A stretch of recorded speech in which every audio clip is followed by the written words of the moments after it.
The Baltimore Ravens, we have some difficulty, right, in our analysis of who's good, why are they good. The whole thing around Tua is basically we need to know who's responsible for his good.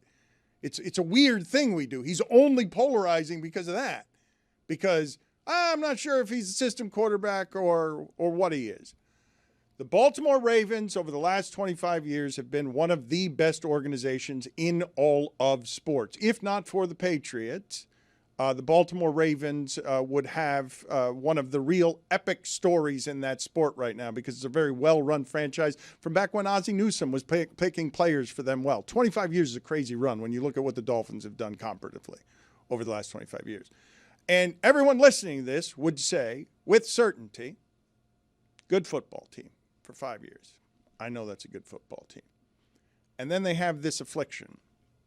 More than any team in the sport, when they've got a 90% win probability at the end of the games, they blow some games you don't see any good teams blow or bad teams blow. They've blown them more than anyone else.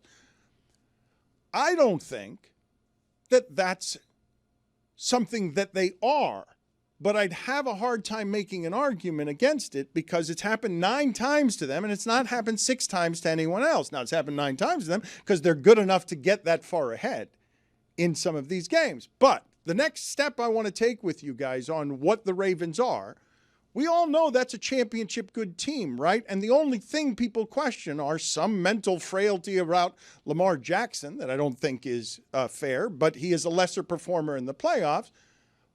And this thing that has to eat up anyone named Harbaugh, that this team can't be trusted at the end of games. And the thing I wanted to talk to you guys about, because I'm assuming now that we all know that this is a thing about them, you don't think Derrick Henry's weak, right? Like you saw at the end of that game what happened where on 4th and 2, Josh Allen is just running toward a sideline and it bounces here, there, and it's in the end zone. And then Derrick Henry fumbles. That never happens. What's that?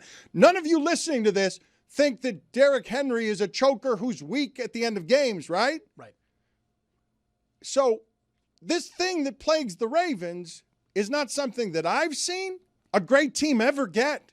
Like the Bills might lose games and be a laughingstock because they get blown out in the biggest games, but none of you listening to this think that the Ravens are actually weak. You're not allowed to think that, but they've got an affliction here that whether it's real or a part of defining them or not is something unlike anyone else in the sport, and you'd be calling any other team that wasn't this good a choker. You'd say they're mentally frail at the end of the games because there's nothing to be learned from. This has happened to them 9 times now. And do you know how these guys hurt their bodies all week when not just they collided all day, they care about this thing deeply, and at the end they knew they were better and they farted it away. Like the way that week feels, there's nothing to be learned here. This team knows what that feels like. It's all week. It's terrible. Nothing to be learned from we let up on the gas. Well, nothing to be learned from Derrick Henry fumbled when he never fumbles, and if he doesn't do that, which is a very fluky play, they're going to win that game. It's like if anyone wanted to have Baltimore number 1 in their power ranking, still, after that game, ahead of Buffalo, I'd be like, all right, yeah, I don't really have a big problem with that. Buffalo won because of a fluke. That doesn't mean that Buffalo is better than Baltimore. So if you want but it's happened 9 times now, though. Where right. Where it's happened, where it's Tua doing it one of the times in the fourth quarter to start some of this stuff. This team has a thing. Okay, we analyze the holy hell out of the sport. Okay, we really do, and the margins are ridiculous. It's a foot here. Was that guy's elbow in? It's just nonsense. Okay, this team though is good. It's good the way the Eagles are good, and you all know it's good. There's no question about is it good. The only 2 flaws you can find are, do I want to question the quarterback at playoff time, because that's what I like to do, and what we now have, which is a sample size that's asinine, Zaz.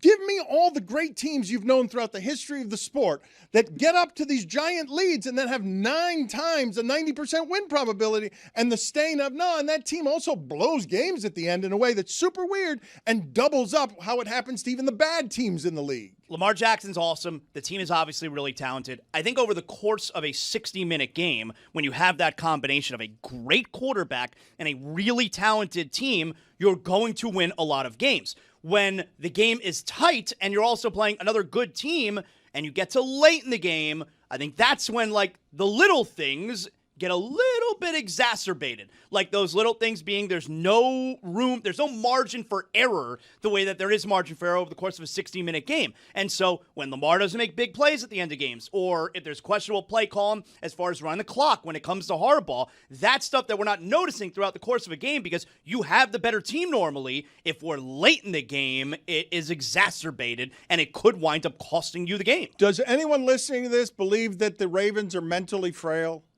at the end of games? Like, what's the accusation you'd make to a team that this keeps happening to if you think it's a part of their DNA? Like, it's happened enough that I'm assuming that most of the people listening to this say this is a problem about the Ravens that they have uniquely that is structural, correct? Like if it's happening, these games are so important, Zaz, every last one of them. The difference between home field advantage and no home field advantage is found in a couple of these games that the Ravens have lost. So when they go to Buffalo, Mark Andrews can't catch the ball on the goal line in the cold in Buffalo because they had to be on the road. Like the margins are asinine. So when I tell you one team has this thing, does the audience believe that that's a flaw that is simply structural to Baltimore? That fluke is going to happen to them, and at the end of games, at the end of a playoff game, road or home, they now know it's going to happen to them because it happens to them more than it happens to anybody. Right, and the thing that's happening to them at the end of these games, look, it happens all the time in the middle of the game, but it doesn't have the consequence that it does at the end of the game when then the clock runs out and you're trailing.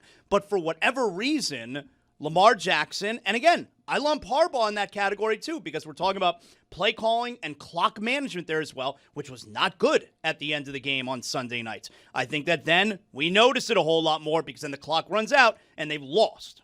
But it's the same thing with the Bills, right? The Bills, you just always expect it to happen with the Chiefs. And you expect, something's going to happen at the end. They're going to get close, and then there's going to be, an interception, or there's going to be a pass that hits a receiver's hand. Like, both teams have that until they don't have it happen one time, and then they don't have it anymore. That was Peyton Manning, right? That was Peyton Manning's whole career. He can't win until he finally does. But the difference that I find with the way Buffalo loses these playoff games and the way Baltimore loses these playoff games, Buffalo's not losing these playoff games, and then we look at Josh Allen and are like, wow, he wasn't any good. Buffalo also, you think they don't have enough, and Josh Allen's lifting all of those pieces. Josh Allen is great in these games. Lamar does that too, in his defense. Though he has Derrick Henry now, yeah. But Josh Allen is great in these games, but okay, the other quarterback, he outplayed him. They made the plays at the end. When Lamar Jackson and the Ravens lose in the playoffs, more often than not, we're looking at Lamar Jackson like, wow, he wasn't very good. The thing with Lamar, too, is Lamar has it happen in the regular season to dumb teams sometimes, too,